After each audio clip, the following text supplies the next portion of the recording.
Hello friends, आप देख रहे हैं अपना चैनल विजन बेस्ड अप्रोच।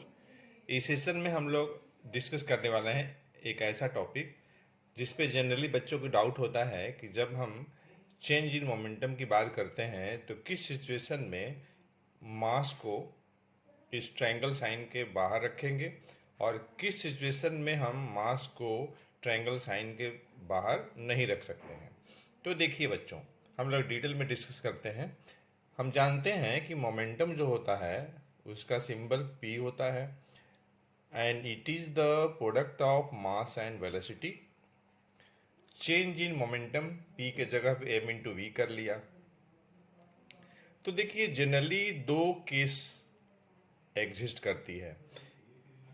एक केस में जब मूविंग बॉडी की वेलोसिटी लाइट के स्पीड से बहुत कम होगी तो उस सिचुएशन में मास जो होती है कांस्टेंट होती है, और जब मास कांस्टेंट होगी तो चेंज इन मोमेंटम बराबर m टाइम्स डेल्टा v लिखेंगे। मतलब m को हम ट्रायंगल साइन के बाहर एज ए मल्टीप्लाई लिखेंगे। अगर ऐसा नहीं है तो हम लिखेंगे सिंपली डेल्टा p बराबर डेल्टा mv। और ऐसे भी डेल्टा p बराबर डेल्टा mv जो है ट्रू है इन ऑल सिचुएशंस। मतलब ये हुआ कि देखिए जब मास कांस्टेंट कंडीशन दिया होगा या बॉडी की वेलोसिटी लाइट के स्पीड से बहुत कम हो तो उस सिचुएशन में आप बाउंड हैं कि मास को आप कांस्टेंट ट्रीट करेंगे और ट्रायंगल साइन के बाहर लिखेंगे एज ए मल्टीप्लाई। अगर कोई इंफॉर्मेशन नहीं है तो फिर आप डेल्टा पी बराबर डेल्टा एम वी लिखेंगे। ये बात हमें लग रहा है क्लियर हो गया होगा। अच्छा, एक बात और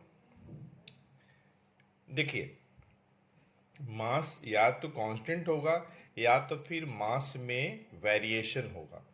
तो जब मास में वेरिएशन होगा तो उस सिचुएशन में आप लिखेंगे डेल्टा पी बराबर डेल्टा एम वी। और एक बार फिर सुनिए, डेल्टा पी बराबर डेल्टा एम वी जो है ये ट्रू है इन ऑल सिचुएशंस। लेकिन अगर स्पेसिफाई करता है कि मास कांस्टेंट है तो डेल्टा पी बराबर एम टाइम डेल्टा वी लिखेंगे। अगर बॉडी की स्पीड लाइट के स्पीड के अप्रॉक्सीमेटली इक्वल टू है तो उस सिचुएशन में आप मास को कांस्टेंट ट्रीट नहीं करेंगे। उस सिचुएशन में मास में वेरिएशन देखा गया है, ऑब्जर्व किया गया है और मास में चेंज होती है। तो मास जब कांस्टेंट होगा तभी आप डेल्टा पी बराबर एम टाइम्स डेल्टा वी लिखेंगे, और मास में वेरिएशन अगर है तो डेल्टा पी बराबर डेल्टा एम वी लिखेंगे। अब देखिए, अब हम ये बात करने वाले हैं कि अगर बॉडी की स्पीड 10⁻⁶ मीटर पर सेकेंड ले लेंगे तो फिर रिलेटिविस्टिक जो मास m है उसकी वैल्यू कितनी होगी in terms of rest mass. यहाँ पे m नॉट जो है रेस्ट मास है, मतलब बॉडी का मास है एट रेस्ट पोजीशन, और m जो है रिलेटिविस्टिक मास है, मतलब बॉडी का मास जब उसकी वेलोसिटी v है। अगर मान लीजिए v जो है 10⁻⁶ मीटर पर सेकेंड है तो m निकालने के लिए हम सबसे पहले v² कैलकुलेट कर लेते हैं। v 10⁻⁶ रख दिया, स्क्वायर है तो 10⁻12 हो गया। c स्पीड ऑफ लाइट, आप जानते हैं स्पीड ऑफ लाइट जो होती है 3 × 10⁸ मीटर पर सेकेंड होती है। तो c² है तो 9 × 10⁻16 हो जाएगा। सिंप्लीफाई करेंगे तो 1/9 × 10⁻4 जो कि आ जाएगा 0.000011 आ जाएगा। अब हम लोग 1 - v² का स्क्वायर रूट निकाल लेते हैं। तो v² जो वैल्यू यहाँ आई है हम रख लेंगे, तो 1 - 0.00001111 आ गया, और 1 में से जब माइनस करेंगे तो आ जाएगा 0.999988889 आ जाएगा। और इसका स्क्वायर रूट जो है अप्रॉक्सीमेटली 0.9999944 हो जाएगा। अब हम लोग √1 - v² / c² की वैल्यू कैलकुलेट कर लिए हैं। अब इस फॉर्मूले में रख देना है। तो m बराबर m0 अपॉन √1 - v² / c² होता है। वैल्यू रखिए √1 - v² / c² का। तो जब आप 1 में डिवाइड करेंगे 0.9999444 से, तो आपको मिल जाएगा 1.000000556 m0। तो हम देख रहे हैं कि जब बॉडी की वेलोसिटी 10⁶ मीटर पर सेकंड है, तो उस सिचुएशन में रिलेटिविस्टिक जो मास है, मतलब बॉडी का मास 10⁶ मीटर पर सेकंड के स्पीड पे 1.0000056 m0 है। अब हम बात करने वाले हैं कि अगर बॉडी की स्पीड 10⁷ मीटर पर सेकंड हो जाए तो रिलेटिविस्टिक मास कितनी आएगी। तो जैसे हम यहाँ कैलकुलेट किए हैं, वैसे ही यहाँ भी हम लोग सबसे पहले v²/c² कैलकुलेट करेंगे। तो v है आपका 10⁷ और c आपको पता है 3 × 10⁸ मीटर पर सेकंड। आप रखिए, तो 1/9 × 100 हो जाएगा, जो कि 0.00111 आ जाएगा। अब हम लोग स्क्वायर रूट निकालेंगे 1 - v² / c² का। तो square root of 1 - v² / c² की वैल्यू यहाँ से यहाँ रख देंगे, 1 में से माइनस करेंगे। तो इस तरीके से हमें स्क्वायर रूट निकालना होगा 0.998888889 का, जो कि आ जाएगा 0.999444। अब इस स्क्वायर रूट की वैल्यू जो यहाँ आया है, इस फॉर्मूले में रख देते हैं। तो m बराबर m0 अपॉन √1 - v² / c²। तो m0 अपॉन 0.999444 आ जाएगा।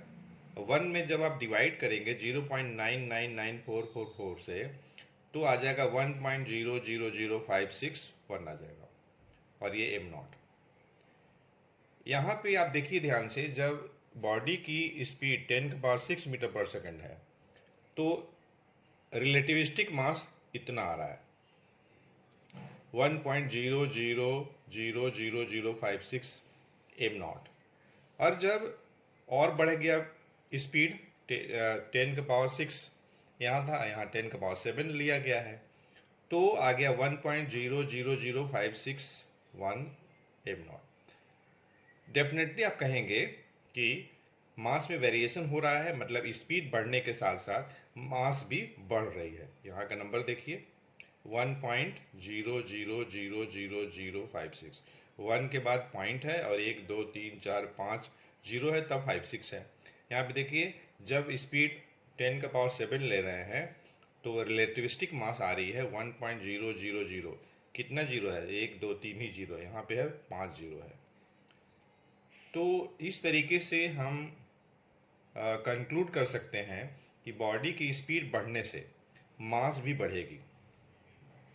तो फिर आप ये सोच सकते हैं कि अगर हम बॉडी की स्पीड ऑफ लाइट के बराबर ले लें, तो फिर उस सिचुएशन में रिलेटिविस्टिक मास कितना आना चाहिए? डेफिनेटली आप कहेंगे इन्फिनिटी आना चाहिए, लेकिन प्रैक्टिकली पॉसिबल नहीं है।